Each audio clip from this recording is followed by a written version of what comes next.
Day one. Front porch talks, but only one Smitty. We're gonna let y'all into live, the lies, the scandals, the sex, secrets, of everything. I gotta be vulnerable. Tim Ross has taught me. I just need to be vulnerable. I don't care what y'all think. I don't care about your hate comments. I don't care about your sexist comments. I don't care about anything. Any of all that. I know God's got my back. And that's all that matters to me. So when it's all said and done, it doesn't really matter. Just hope I can help somebody else like I've been helped. I'm not even sure where to start. There's no fancy editing. There's no fancy lighting. No boom mics, no mic stands. No iPhones. Me and my OnePlus 7T, 8T, 5G here on my front porch, exposing myself and being vulnerable. So I'm just going to go to basics. Grew up here, South Carolina, Anderson, South Carolina, upstate of South Carolina. March 1982. Born, raised Southern Baptist. We all already know how that goes.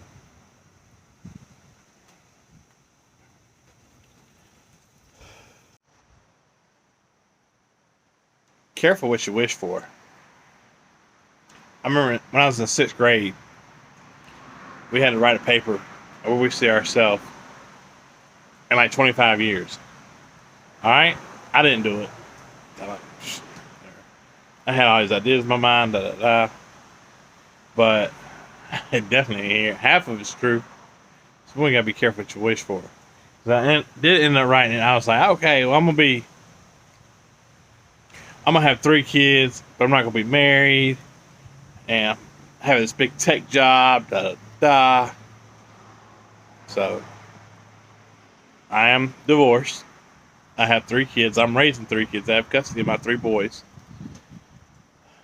6, 13, and 18. 18-year-old is autistic. One of Asperger's. Very smart. Can't see what's going on right in front of him. Did have a cushy little tech job before COVID. Worked for a local IT company, and then, halfway through COVID, we got shut down, went out of business.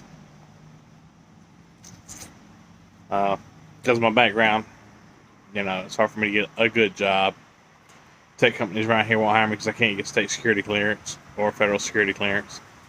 So, I can't work for anybody who does work for hospitals, car dealerships, IT companies. We'll get to that. That'll come later on, here in about a week or so.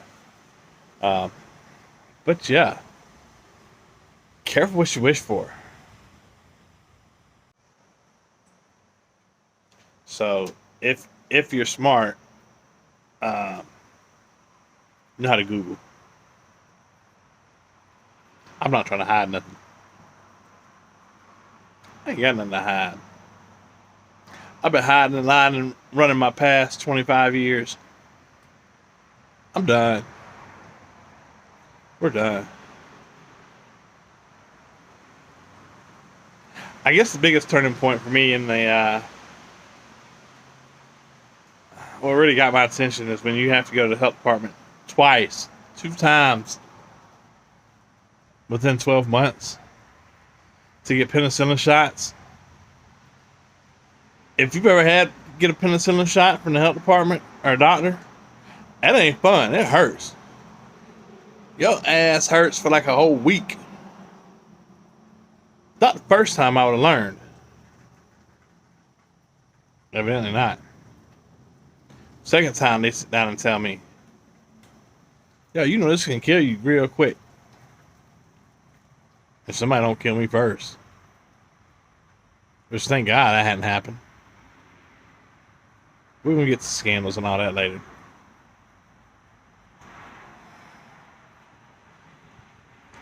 But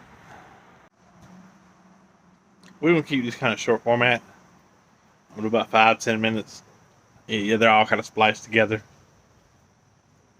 If you don't like it, you can just scroll, watch something else.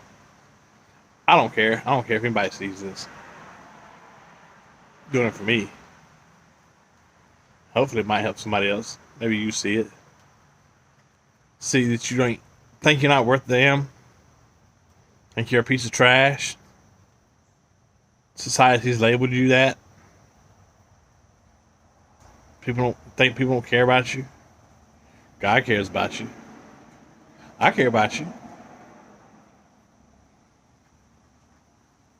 People label me a pervert, sex addict. I'm definitely still a sex addict. I can't help that, but God's helping me through that. I'm doing really good with it too. But trying to control your lust and just lustful, not staring at you walk by with a big jiggly booty. Yeah, it's hard. It's very hard to close your eyes and ask God to help.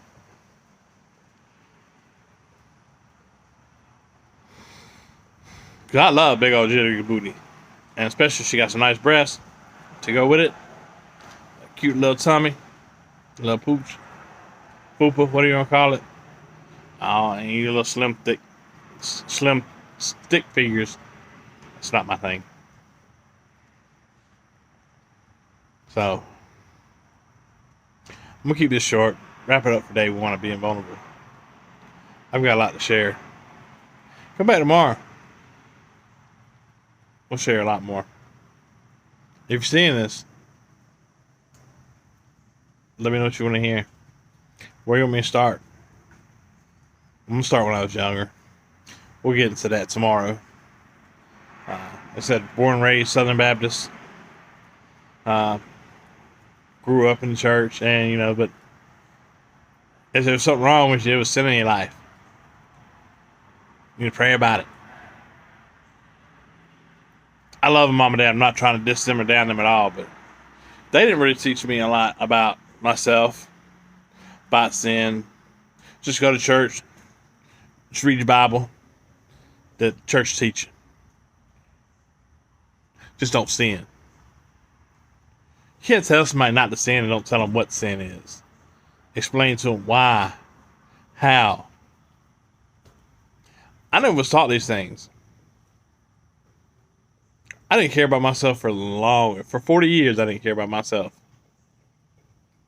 I didn't care what I did. I didn't care who I hurt.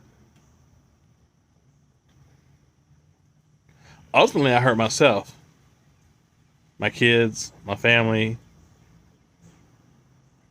ex-girlfriends. I hurt myself a lot. People don't think about it. People don't think I hurt myself, but I hurt myself, and it hurt. But you don't have to be that way.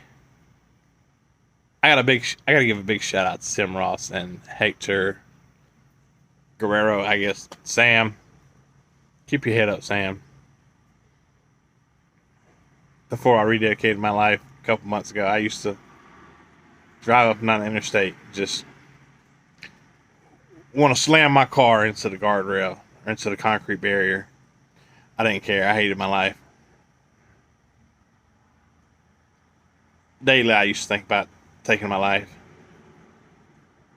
Wanting to take my life. And my kids, somebody's got to be here for my kids. Their mom's not here for the kids. I'm not going to say they're not in their lives, but she's not here with me right now to... So who else is going to take care of them? If it wasn't for those kids, I would definitely be dead already. And I got to give a big shout out and thank you to my sister. Without her praying for me and always inviting me to church, then I would still be in the same predicament.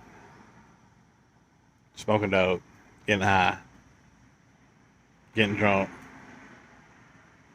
doing stupid stuff to harm myself even further. But I've forgiven myself, and I've got stuff I got to let go before I can push it away for good. So that's what I'm trying to start here and hope to get across. So until tomorrow, pray, thank God, and keep your head up. Every day is a blessing. Every day we get blessed. We wake up, God's grace starts all over again. Thank you, Lord. Y'all stay good.